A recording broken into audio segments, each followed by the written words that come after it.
your flesh and blood. Welcome to Tell Me Your Story.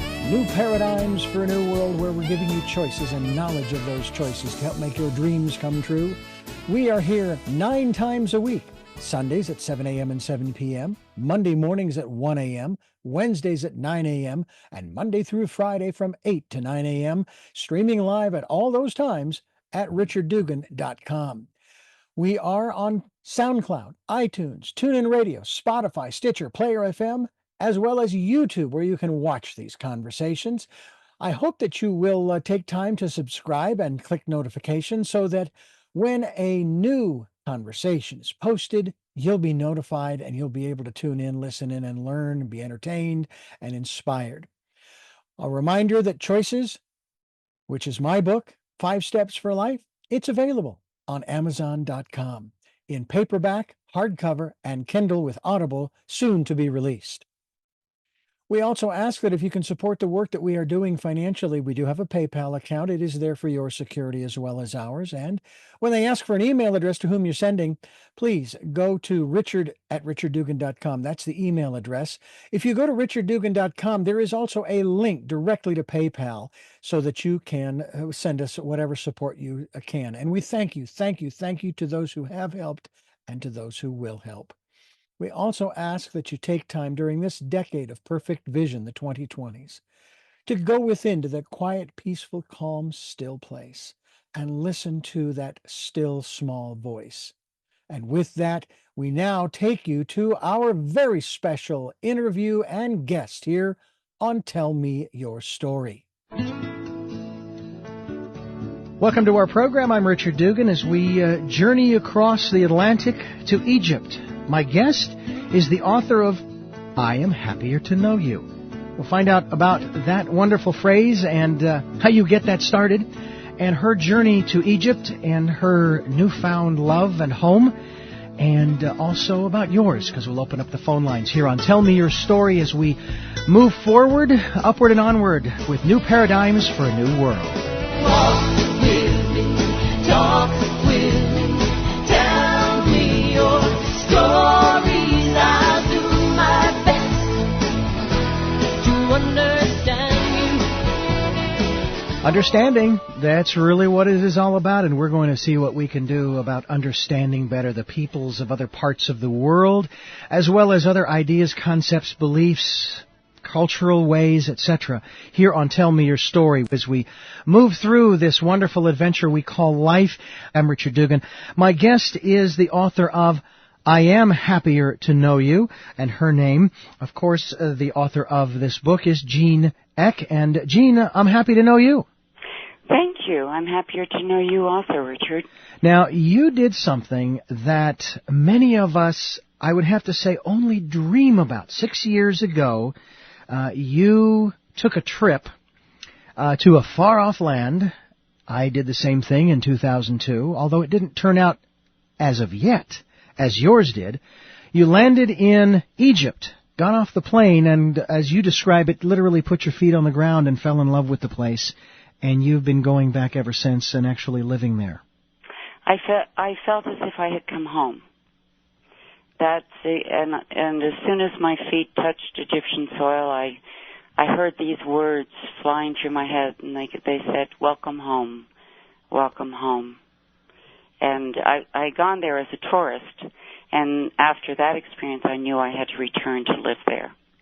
You mean the voices in your head weren't saying, "What do you think you're doing? Go back to the United States where you belong"? No, that was my family. Okay. Sometimes you just want to get rid of family, don't you? Or not want to listen to them too much.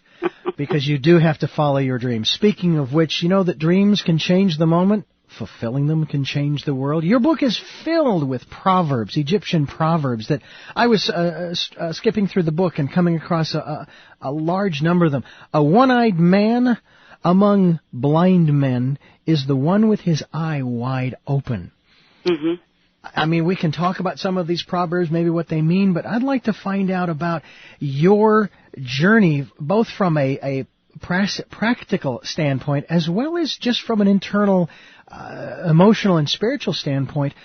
What did you have to do to, and I'm assuming that your residency is now 90% of the time in Egypt. How did you get that all together?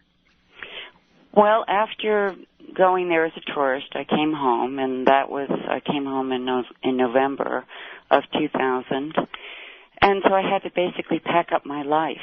I owned a 4-unit building, so I had to make arrangements to make sure all my tenants were taken care of while the building was for sale. I had to arrange online banking, everything that you could possibly imagine, about your daily life. Changing your mail, making sure somebody else could go through it for you. Mm-hmm. In case there were any emergencies, because basically I was blessed by having email, but that was my main means of communication when it worked. Mm-hmm. So you couldn't have your snail mail, as we like to call it, just forwarded to your address in Egypt? That didn't work out? No, the Egyptian Postal Service is not real good, and very often the mail is just, I guess, tossed aside if someone doesn't read English. I think once I received a piece of mail. Oh, okay. And you raise a very interesting point as far as English. You also faced a number of hurdles because you don't speak the language, and you're also a woman in a Middle Eastern country that is, I guess, dominated by men?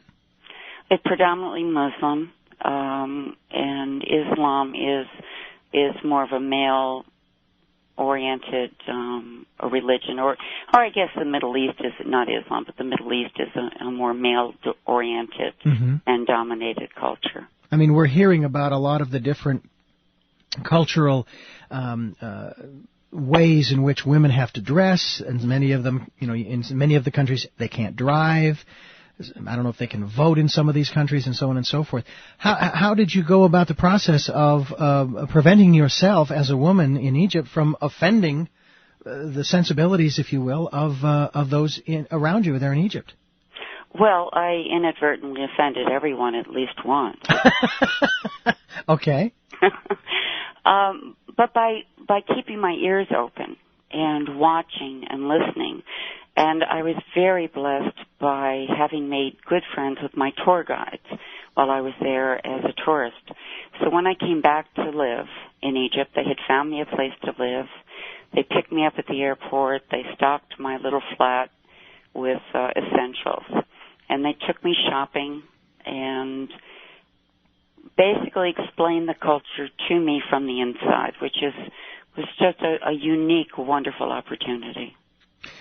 Tell us about your overcoming the language barrier. Well, what I did was I would write, one of my Egyptian friends would tell me a phrase, or how to say left, how to say right, how to say straight ahead for a taxi. Those are crucial things I learned I needed to know, and how to give directions to get back to my flat. And you always use a landmark. So, Ana Isa Gam McDonald's. I want to go to next to McDonald's, Sharatessa on Road 9. And so I had to learn that, and I would write these on 3x5 cards, and I would carry them with me constantly. Because if I could get to a landmark that everybody knew, I could then get home. Okay. So you've been living there on and off, if you will. Again, I'd say 90% of the time since 2001, so 6 years. And what about your citizenship? Well, I'm an American. Okay. So you haven't taken Egyptian citizenship? No, I won't. I'm an American, and that's fine. And I live overseas. And there are about 3 million of us worldwide who do. How do you feel being outside of Egypt? As you described it, you heard the voices in your head saying, "Welcome home." Well, you're not there now. We're talking to you from Washington, D.C. Correct. How does it feel being away from home right now? Well, I'm back to a different home. I'm back with family and friends and blue skies and Price Club. And how about the holidays? What's different there than here? Well, Christmas is, because it is not Eastern Christian, those who are Christian, they're Coptic Christian, which means Egyptian Christian, and their Christmas is in January, as like with Eastern Orthodox religions. So Christmas is not a big deal. Thanksgiving is one of those situations where all the expats get together and have a lovely Thanksgiving dinner, as authentic as you can make it. But what happened to me was all my Egyptian friends said, "Oh, we have to have an American Thanksgiving, and you're going to cook." So I did, and they eat everything that I make except for homemade bread, because they prefer the Arabic type breads. Now, you actually traveled to Egypt in October of 2000 as the tourist, but it was in 2001 that you actually packed your bags. Is that right? March 11th, 2001 is when I arrived in Egypt. March 11th. 6 months before 9/11, yeah. How were you in Egypt at that time of 9/11? No, I was in Los Angeles with my youngest son when 9/11 happened, and that was my first visit back to the States. How did that event impact your relating with those in Egypt? And again, obviously there's never been a connection with Egypt and this whole situation, but yet it's part of the Middle East, and there's always seems to be that tension between the U.S. and the Middle East, no matter what country that you mention. So was your relation strained at all with people in Egypt? Well, first of all, as I was in the United States when it happened, and I started to watch some of the unkindness that was going on, and the fear-based hatred. Mm-hmm. It was very disconcerting to me and very sad. And then when I went home to Egypt, I went home late because I fell during a yoga class and dislocated my knee. So I arrived in Egypt on crutches. And everybody knew when I was supposed to be back in Egypt because they all asked me to shop for them. And so I arrived on Road 9 in Mahdi, which is a suburb of Cairo, and got out of the taxi cab on crutches. And all my little young friends who work in the shops on Road 9 where I bought my groceries came running out of the shop, and they were so happy to see me, but they thought that I had been injured in what they called the war. And that's why I was on crutches. Mm-hmm. So I thought that was pretty funny. Mm. But there was a lot of anger, a lot of sadness about 9/11, and a lot of discomfort, and then a lot of fear because of the things that were being said about Arabs and Muslims from the United States. And I think a lot of people were primarily afraid as well as saddened, because the majority of Egyptians I've met prior to 9/11 loved Americans. I've met many of them who have been tourists there.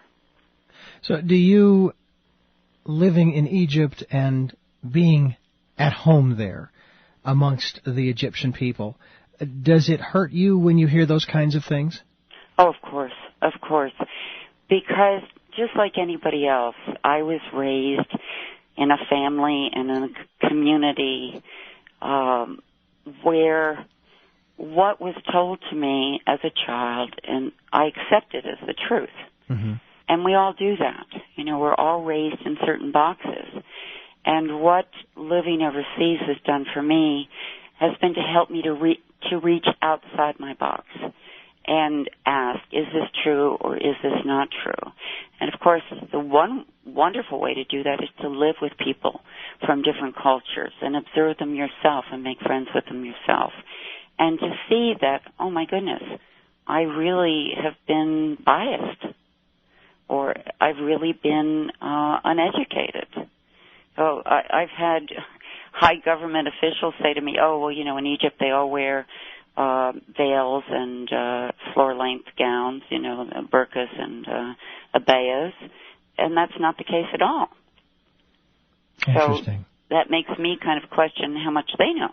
I find it fascinating as well because I grew up through and to the end of the Cold War, as it was described, and of course we were always hearing these stories about the Soviet people and the evilness and these types of issues, when in fact it had nothing. The people had no connection with the propaganda, if you will. Is that basically what you found here as far as the Egyptians are concerned in the Middle Eastern? Absolutely, absolutely. Every person in the world, we all share our humanity. Mm-hmm. And I have traveled all around the world, and there are jerks everywhere. But the majority of the people, if you bother to talk to them, are wonderful, kind, and gentle. Mm-hmm. And the same is true for the Middle East. There are jerks, but the majority of the people they want to live in peace. They want to feed their families. They want to have a roof over their heads. And they want to educate their children so that their children will have a better life than they had. Just what we want. Exactly. I know that we ran into the same thing when we visited Ireland both times, my wife and I, when we flew over there. The friendliness, just the graciousness of the Irish people. When we were there, we were driving along one of the roads, and we had the turn signal on. Over there they call it the indicator. And one of the people pulled up alongside us and kind of motioned us to pull over a little bit. And, "Are you lost? How can we help you?" and so on and so forth.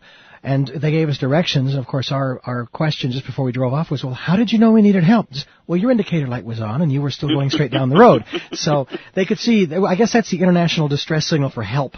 But it's a wonderful thing because they don't use them in Egypt. Oh, they don't. Oh, okay. Well, there are a lot of folks here in the United States who don't use them either, and they're supposed to. I'd like to know which way you're going, and I want you to know which way I'm going. If you've just joined us, my guest is Jeanne X. She is the author of I Am Happier to Know You. I want to get to the root of that phrase in just a few moments. I want to let you know you're listening to Tell Me Your Story here in Santa Barbara. And, of course, this interview will be available following this broadcast up on the website, richarddugan.com. Just go to the schedules page and click on Listen to Interviews, and you're on your way to listening to the previous interviews, this program as well, and future interviews as we do them. I would like to send a hello out to Matt and all of the folks out at Island Seed and Feed. Thank you so much for your hospitality and community. And that's one of the things we're going to talk about as well, Jeanne, is your creating community, but also entering a community that's already sort of set. Mm-hmm. And here you are, this foreigner. And certainly you've already described that there is open arms is the best way to describe it. And you were, I guess, just assimilated right into the Egyptian culture in the area in which you chose to live in Cairo. Is that fair assessment? No. Oh, it's not. So tell us, how were you? I had to work hard because there were assumptions and prejudices about a Western woman's value in particular. Values. So I had these stereotypes to overcome just as they had stereotypes to overcome that I held. And through conversations with my Egyptian friends who counseled me and whatever, I was able to overcome many of them. But there were times when I just couldn't. For example, I had a boab. A boab is a building guard, virtue protector, somebody who will run errands for you, and you pay him a certain amount a month.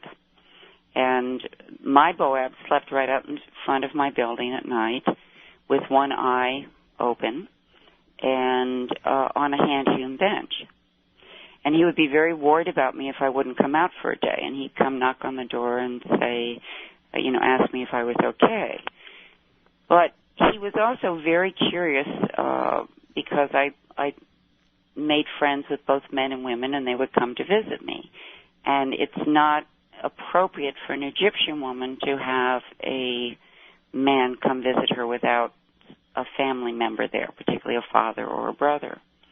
And when you live in another society, you really have to decide what you feel comfortable doing that is appropriate within that culture and what you can't compromise on. And I could not compromise on not being around men and having male friends, Egyptian and foreign. So one day I lived on the ground floor, and I had a garden off my flat. And I was sitting alone reading a book, and I looked up, and there was Muhammad, my Boab, with his face pressed up against the window, trying to see what I was doing. And it reminded me of my dog, Molly, who, when I took her to the vet, used to stick her head under my arm, and her bottom was hanging out, and she thought no one could see her. And then one time I was sick. No, I wasn't sick. I'm sorry. One time I had met this wonderful man who is a physician in Egypt, and he was providing me with a lot of information about the culture. And his father had been an Islamic judge, so he knew a lot about the Holy Book Quran and different ways that it's interpreted. So he came one day, and we had lunch together, and we were visiting, and he had driven. And in Egypt, as used to be in the United States, he had doctor on his license plate. And everyone in the building thought I was ill because this doctor was with me. And so they were calling all my other Egyptian friends who were getting hysterical because they couldn't get through to me, and thought something was deathly wrong. And on one hand, I thought it was very nice that everyone was so concerned about me. But on the other hand, I was absolutely apoplectic that everybody was so nosy. Well, you have been a professional journalist for over 30 years, and you're here obviously enlightening us as to your experiences. And I think that the one phrase that I used at the beginning of the program, dreams change the moment, fulfilling them changes the world, is very appropriate, especially for what you have accomplished and what you're continuing to do. It's not something that it's not a finished work. This is ongoing, but it's an encouragement to the rest of us that if you want to live somewhere else, you're not being held by chains and shackles. Even if you have a job and all of these other encumbrances, there's nothing that says you can't do it.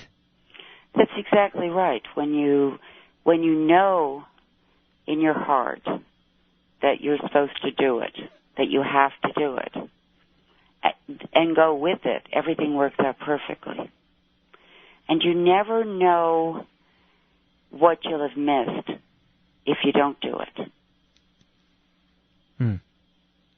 And I often find it interesting about how, when you look at it from that perspective, what you could have accomplished if you'd gone down that particular road. Mm-hmm. And that's right. The people you would have met, the experiences you would have had, the laughter you would have shared, and even the tears from time to time, and I'm sure there have been a few of those as well. Have you ever been homesick while in Egypt? I was homesick my first Thanksgiving. It was really, really hard. I was living in outside Alexandria, Egypt at that time, and I had adopted 2 cats, and I bought a roasted chicken, and the cats and I shared it, and I just cried through the whole meal. Well, first of all, I like this. I can just imagine the scene of the two of you and your cats sharing that chicken. We have 5 now, and they're starting to share a little bit of our food as well. But I can remember my first Christmas away from home, literally in Ireland, and the first 2, I think it was 2 days that we were there. My wife supported me incredibly because I was actually shocked at how disconnected I felt. And sad. Homesick. Mm-hmm. But I told her, I says, no, we're not turning around and going back. I'm going to get through this so we can go forward and have a great time, which is exactly what we did. But that is an astounding experience in and of itself, to go through a holiday that you're familiar with, spending with family and friends. And even moving here to Santa Barbara, the first Thanksgiving that we spent here, which of course was last year, we had some family around us at that time, and it was very nice. But it wasn't quite the same, and it never is.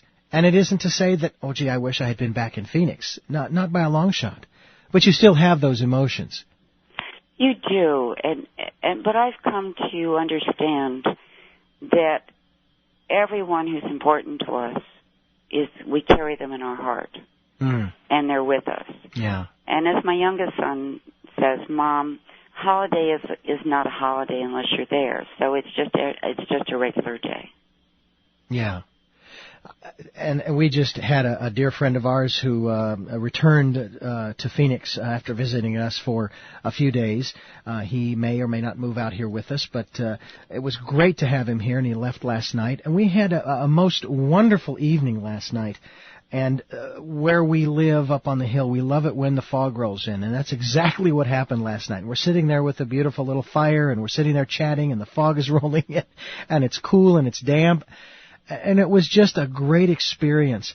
What are some of those types of experiences that you have had that are, I don't know if I want to phrase it in the context of culturally acceptable, but what goes on inside your home, does it stay in your home? In what way? In the sense that you can do the kinds of things in your home that you choose to, that you have that privacy.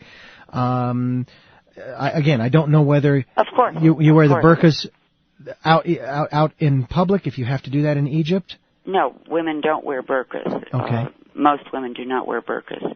They just dress modestly.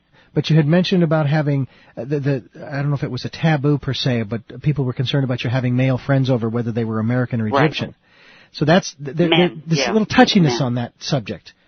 I mean, having that. Having the men visit you. So obviously there's a concern coming in. No, I just made the decision that was something I could not compromise on. I see. And that I was just going to have to deal with the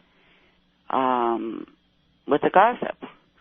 Or I did one time decide that I could get around it the way an Egyptian would, because I had finally come to understand part of how the culture worked. Mm-hmm. So my landlady's daughter-in-law and I were talking one day, and I had noticed that the Boab was treating me very coolly after my doctor friend left one day. So I went upstairs and I started talking to the landlady's daughter-in-law, who spoke very good English. And I said, "Oh, I'm so happy that Dr. M came to see me today, because he's giving me all this information about the Egyptian culture that I can write about." So she then told her mother-in-law and everybody else in the building that I was meeting with him on business. And the next time I walked past my Boab, he was all smiles. So I just did it indirectly the way they would. Another thought that has come to my mind is the differences in living in the United States versus living in Egypt. Has the Western way of life been integrated into Egyptian life, or is there still enough of a difference between the two worlds, if you will, that you can tell them apart, or has Egypt embraced more of capitalism and democracy and just what you would find here in the United States? Certainly there is a lot of rollover from the West, not just the United States, because expats from all over the world live in Egypt. And, of course, the Internet is making things difficult. One of my Egyptian friends said something very, very wise. He said, it used to be after dinner, we would all sit together in the living room and talk and visit. The Egyptians always say visit.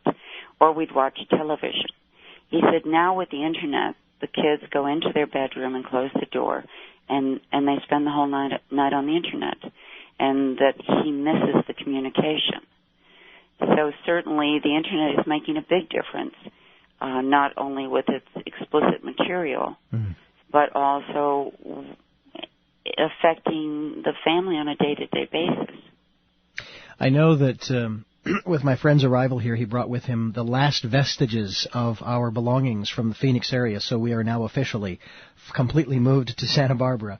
One of those items was a fire pit on wheels, and it's a small little thing.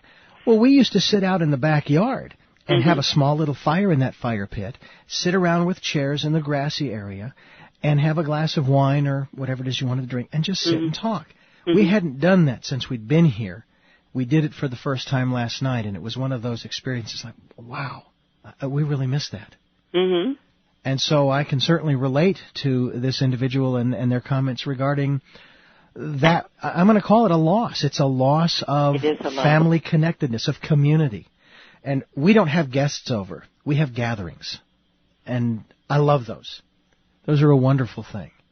Well, in the Egyptian culture, the family is the most important thing, as it is in many other cultures in the world, not just Arab cultures. Family comes first. Family honor comes first. Protecting family members comes first. Providing for your family comes first. Much more so than in the West. Maybe that was true 3 generations ago here. But it's still true in Egypt. I remember hearing a story regarding the United States and how that shifted, and it was predominantly due to the redesigning of the homes. The porches were made smaller and smaller and smaller. You couldn't sit out and wave to your neighbors. Yeah, and so you started to lose neighborhood and community. Mm-hmm. And that was one of the things we tried to restore even at the home we lived in Phoenix. Kind of hard to do where we are now because we're rather out in a rural area, so your neighbors are a good distance off, but we still try to have people over in that kind of context. But that was one of the things that I had read about, and it is sad that that's happening. But are people, even in Egypt, are they really working to make the effort to try to restore that in spite of all of the technological advances that we have? Well, they spend, the men in particular spend just an amazing amount of time in coffee shops having coffee or tea until the wee hours of the morning and talking. If you look out onto the roofs of the apartment buildings in Cairo, you'll see hundreds of thousands of satellite dishes. Egyptians are very much on top of the news worldwide, and they love to dissect things, and they talk about international policy and what's happening in the rest of the world. And they also use this very strong male bonding, which can be very disconcerting for some Westerners, particularly men, because Egyptian men will very often walk down the street with their arms around each other or holding hands. And it's not a sign of homosexuality, but of friendship, because men are not allowed to show physical affection to their wives in public because it makes the woman look less than virtuous. I see. So there is actually a sort of indirect appreciation and honoring of the woman through the lack of affection in public. Yes, because women are held on a pedestal. Oh, really? Mm-hmm.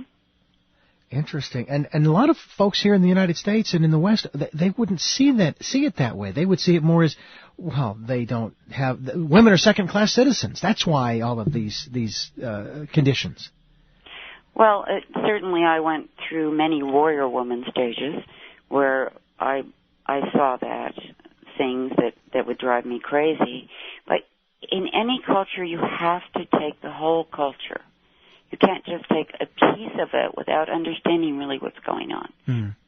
Some Egyptian women do feel as if they are discriminated against. Others don't. In Egypt, women are paid the same wage as a man. In the United States, we know that's not always true. Under Islamic law, anything a woman makes, she may keep in her name for herself. She doesn't have to share it with her husband. Interesting. That's Very not interesting. true here. Right, exactly. If you've just joined us, my guest is Jeanne. She's the author of I Am Happier to Know You. You're listening to Tell Me Your Story, and it's kind of what I love to do is people can pick up your book and read it. But they may get to know you to a certain extent through the book, but I love the opportunity of getting to know you, the author, and letting the people know who you are and where you're from and what you're about that may not be in the book. And I think it's a little more personal, and it's a lot of fun to do. Check out the radio programs that we have posted. This program will be available up on the website after the broadcast this morning, and we look forward to having you listen to the program again and share it with your friends and family. Maybe you'll get some ideas for fulfilling your dreams, changing the world, if it's only your world, but you're going to change the rest of the world too. That's one of the interesting things, Jeanne, that I love. As a kid, I loved the little handheld game called sliding tiles. And every time you moved one tile, you changed the board. In essence, that's what we're doing throughout our lives when we move forward to fulfill our dreams and maybe our destiny, if you will, our purpose. Once we make that first step, everything behind us kind of shifts and everything in front of us shifts. So in reality, no matter what move you make, you're going to change the world. So why not do it on a more conscious basis and a more, what's the word I want? Desired basis, shall we say? Yes, because when we find the place where we're supposed to be and the place where we can use our talents, we can then use those talents to serve others, and that's why we're all here. My work now is really about speaking around the world to people about different cultures and helping to create what I call peace through understanding our differences. When we value and understand our differences, we can't be afraid of them. Yeah. And fear is what is creating so much havoc in this world. It's our greatest enemy. Yeah. I've often, I came to the realization some years ago that the worst time, so to speak, to have fear is at night. Because whatever it is that you're afraid of becomes enormous because there are no boundaries in the dark. Right. That's a good point. Yeah. You have put this together. How long did it take you to put this together? Well, I'm happy to know you covers my first year in Egypt. This is just 1 year. That was just my first year. Okay, and the other 5 books will be coming out. I think I've pretty much said what I'm supposed to say, and I'm working on a couple of other books right now. I love some of the proverbs that are in here. If a flower dies, it will keep its good smell. Mm-hmm. And what that says to me is if you keep to yourself all of the wonderful things that you have, your talents and your abilities and yourself and your conversation and your love, then guess what? You will, when you die, it goes with you. There's nothing to leave behind, right? No legacy. And that's why I didn't do any interpretations of the Egyptian proverbs, because I felt that everybody should interpret them in their way, and that they also show the Egyptian sense of humor and the Egyptian wisdom. I have to say that my dear friend who visited us just recently has just informed me that he has arrived home safe and sound. I'm very happy to hear that. And it's one of those things where I remember 10 or 15 years ago when you took a trip, you waited and waited and waited for that person to arrive at their destination. Uh-huh. And then hopefully, you could contact them. You'd make contact by phone primarily. And, I'm fine. I made it home. Everything, all is well. Did you run into any of those problems when you were traveling back and forth, or were you pretty much on the grid the whole time? You were technologically connected at every point along the way? No, I wasn't technologically connected, but I would send my itinerary ahead to specific people, mostly my family, so they would know what flight I was on and what time I would be expected to arrive. But no one ever read it or listened or remembered it. It always seemed to me. And then as soon as I got back to Egypt, I would email and say I'm home. Everything's okay. Because at that time I didn't have an international mobile phone, so I couldn't just pick up the phone and call, and also the time difference. Right. Up until 1970, I keep wanting to say 19, I don't know why, but up until 2001, when you moved, you packed everything up, and now your primary residence is in Egypt.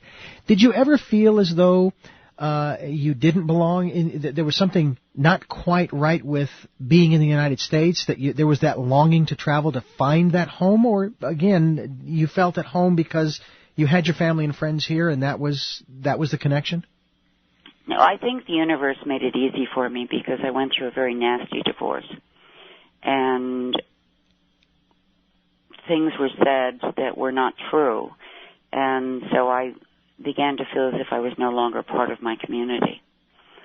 And if that had, and that was terribly painful, but if it hadn't happened, I probably wouldn't have had the courage to go and explore and find a whole new way of life. So that's something that I would say to all your listeners. If you're going through a horrible time, and we've all been there, know that on the other side there may be a wonderful reason for it, to make it easier for you to step outside your box and do something that you never would have considered doing before. Well, I would have to say that my wife and I have both had those experiences in recent times, in just the last few years, and it's very disconcerting when it's happening, and it's, of course, real obvious when it's over, because hindsight is always 20/20, you know. But boy, from the other end, not in the middle, but from the other end, and you're looking down that long tunnel going, what am I getting myself into? Sometimes you just have to jump and trust. And I looked at it very philosophically. I knew there was a reason for me to go. I had no idea what it was. But I figured, give yourself 6 months. If you don't like it, you've lost nothing. I put my house on the market. I was going to move away from Washington, D.C. So it was like, it's a win-win situation. What's the worst that can happen? Those are the items that we weighed as well. We stay in Phoenix. We don't sell the house. We get new jobs, and we stay in Phoenix. We move to Santa Barbara, and we have the same situation. We get jobs, and we stay in Santa Barbara. Mm-hmm. So it wasn't like there was a huge, difference in solving the problems, if you will, or addressing the issues that needed to be addressed. There was the same. So we figured, why not move to a place we'd like to really be, Exactly, and what a wonderful gift being jobless was, because you had no contact that you needed to maintain. But it also taught us the lesson that we didn't need to wait for our jobs to be eliminated to make the changes, that we could have done it at any time and not realized it. Exactly. But you also said something else, too, that the universe was telling you it was time. That's right. There's a whole thing about timing. That's right. Everything was falling in place. My life was a toilet that hadn't been flushed. Oh, my. And so everything fell apart. Mm-hmm. And when I went to Egypt, I was perhaps more acutely aware of how unhappy my life was, and that I needed to change it, and I needed to find out what I was seeking. And so when I went there and I heard the words, welcome home, I knew I had come home for as long as it was supposed to be. It reminds me of a movie that came out some time ago. Shirley Valentine is the name of the movie, where the woman is living, I believe she's living in England. And finally she just buys a plane ticket to Greece for a short vacation and ends up staying. Mm-hmm. And it's so fascinating, the experiences that she has, just by virtue of, again, jumping and trusting. Jumping, trusting, and arriving.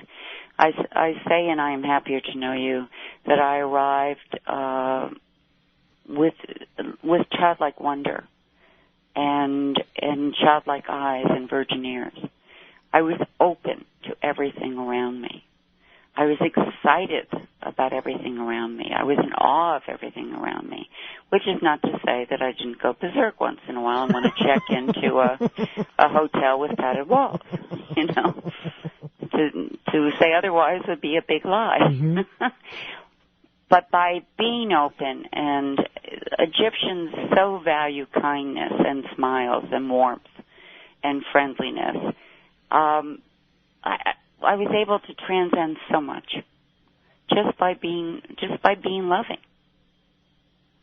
How are your relations with peoples of other parts of the Middle East? Has this experience, well, first of all, I should back that up and say, do you have interactions with other peoples from other parts of the Middle East, of the other countries, and has your experience living in Egypt for the last 6 years helped you bridge those gaps a little more easily now? Oh, absolutely, because if I travel in other places in the Middle East, I am so open to the people. I am so in awe of their culture and their kindness and their gentleness and their wonderful Gaelic-like sense of humor, that it's just easy for me. Encouraging everybody to check out those longings within and see where they might take you. Or maybe not even concern yourself with where they might take you. Just go. Just go. Just go. And something that might be helpful to your listeners is, years before I went to Egypt, I made a list of the things, and I call this opening my basket of dreams. I made a list of the things that I'd always wanted to do, and that I'd say, someday I will do X. So I made a list, and every year, just before my birthday, I would fulfill one of those. The first was to learn how to scuba dive. I signed up for an open water scuba diving certification class and did that. I had always wanted to do a community theater show, and I actually am quite embarrassed to admit this, but I did sing and dance in public. Okay. I'd always wanted to swim with dolphins, so one year I swam with dolphins, and seeing Egypt was on the bottom of my list of someday I will. That was my last one. And, you can make all those things possible. Yeah. And the reality is, here you are today, and you survived each one of those items on your list. And I'm sure you have a new list that you're working on as well. I do. And it's a totally different list. And you update it each year, and you cross off the ones. Matter of fact, my wife and I were going through some papers as we were unpacking, and we've been unpacking for about a year and a half now, and she came across this list of things that we'd written down. And one of them, and it has to at least be a 4 or 5 year old list. I'm not sure how many years, but I know it's a number of years. And one of them was to move to Santa Barbara. It's like, really? Hello, we're you here. You manifested it. That's what manifestation is all about. Yeah. And your listeners also might like to know that in addition to writing an award-winning book, I had no idea about writing. I met my husband, Chuck, an American in Cairo. Really? Yes. Wait a minute. You had to go all the way to Egypt. The universe dragged you all the way to Egypt. To meet my husband. To meet your husband, who was already an American. Yeah. And what was he doing there? He was working there. Okay. He's working there. He's a geophysicist. He looks at the seismic data, in a nutshell, he looks at seismic data to determine if oil is in specific places where companies might want to drill. Interesting. And we had heard about each other for like 6 months, and it never manifested that we would meet, and then suddenly everything fell into place for him, and we did meet, and that was it. And we went, mutual friends invited us to a dinner party, and after dinner they insisted we dance, and Chuck and I went out on the balcony of their flat, like 20 stories up, overlooking the Nile, and he said, as soon as I stepped into his arms, he said, "Uh-oh, I'm in trouble." I'm curious. I'd love to follow that story up and move forward on that, but I think that's a little more of your private life. Let me ask you about your book. Is it translated into the Egyptian language?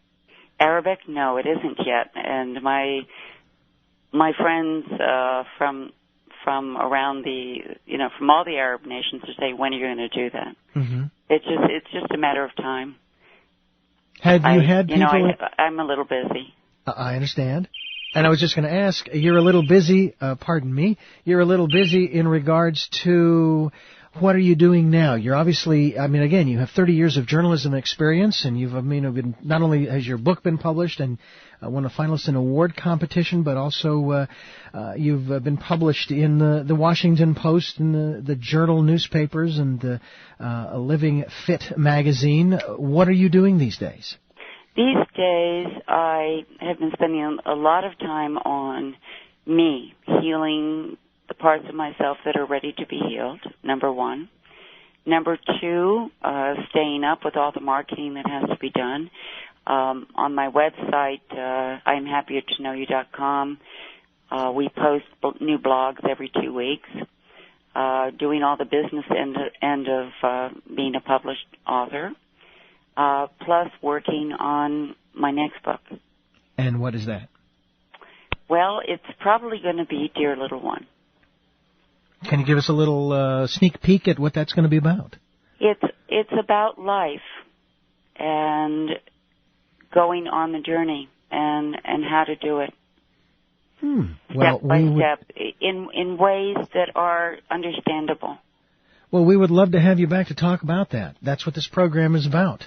Well, I would love to come back. This has been so much fun. I'm going to encourage our listeners to go to your website, which is, actually you have two websites, IamHappierToKnowYou.com, also JeanneMeck.com. Now that's Jeanne, the letter M as in Mary, ECK.com. Or I'll make it easy on you. You go to my website, RichardDugan.com, go to the schedules page. Actually, you can go to the interviews page. You can listen to the shows. And there's a link to her website on my website. So you can get straight to JeanneMeck.com through RichardDugan.com. That's RichardDugan.com. And you can also email me. Love to hear from you.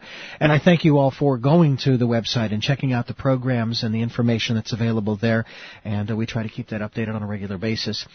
And Jeanne, it's been a pleasure having you on the program. I'd love to have you stay on the line as we end the program. I wanted to also thank you for sharing the story through the book and through this program and your time.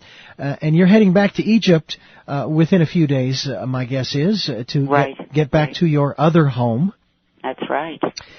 Do you, when I'm working down in the city, and I'm doing what I love doing, that's a wonderful thing.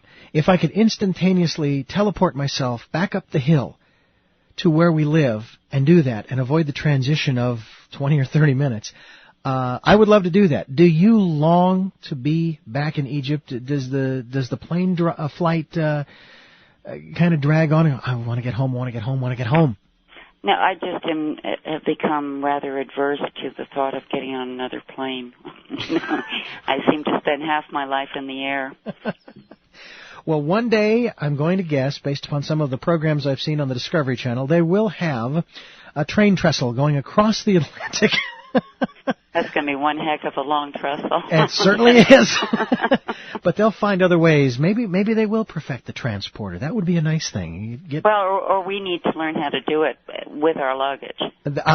Well, yeah, and it doesn't have to be checked. You just take it right with you. Oh, wouldn't that be heaven? And away you go. And no security checkpoints. That would be nice. And in this instance, you could either have your shoes on or take them off, and it's your choice, not due to security issues. That's right. So you have long-term plans on staying and living in Egypt, maintaining your U.S. Citizenship, and do you actually work in Egypt? Do they allow women there to work? Well, it's not a matter of being a man or a woman. It's just having a work permit. Okay. And are you working there, or are you actually having that opportunity to do the things that you described earlier? Well, my husband is the breadwinner. I'm the one who's doing the long-term income. I see. Well, it sounds like you're on the right track and on the road to that. And again, we do thank you for joining us. I am happier to know you. And that is actually, and I'm going to take a shot here, Jeanne, and I'm going to see if I can say this. Ana Assad. Very close, very close. Good. How is it correctly pronounced? Ana Assad. Ana Assad. So it's a long. Assad. Assad. It's really hard, and Egyptians or Arabs listening to this are probably laughing hysterically. Well, as my wife loves, as my wife often has used the phrase, I'm glad that we're a source of amusement for you. And we certainly we hope that we've been a source of information and encouragement and enlightenment for you as well. To check out the website, jeannemeck.com, or you can also go to IamHappierToKnowYou.com. Check out the book, check out the information. It's a portrait of Egypt, her people, faith and culture, viewed through the heart of a Western woman, and that woman is Jeanne M. Eck. She's been my guest here on the program. Jeanne, stay on the line as we come to the end of our program, and I encourage you to join us next week. We're going to have a lot of fun next Saturday as well. We're always having fun on this program, and it is a joy always to have our guests on. Next Saturday, we are going to have our guest returning, Joan Sabinski, although she's not going to be returning the way you might think. She's going to be bringing us Equinox. She is an unconscious channel who channels an entity called Equinox. And actually, it's not just one. We're not talking split personalities, but we'll save the explanations of that for next Saturday. Needless to say, we're going to take your phone calls. I've had the pleasure and the joy, both I and my wife, of experiencing Joan and Equinox over the last 7 or 8 years. It is a most extraordinary, enlightening, and loving experience, to say the least, and I hope that you will join us next Saturday from 11 a.m. to 12 noon for Tell Me Your Story, when we will be talking with Equinox about the planet Earth, the living being Earth, and how is he, she, it feeling these days, and how does he, she, it feel about us, and also what's going on in our lives these days, and how can we make our lives better and more tranquil and find the things that we want. Tune in next Saturday. I'm Richard Dugan. Again, I thank you so much for joining us, and I thank my guest, Jeanne Eck, for joining us this Saturday. Have yourselves a wonderful week. Happy Thanksgiving to all, and love to love.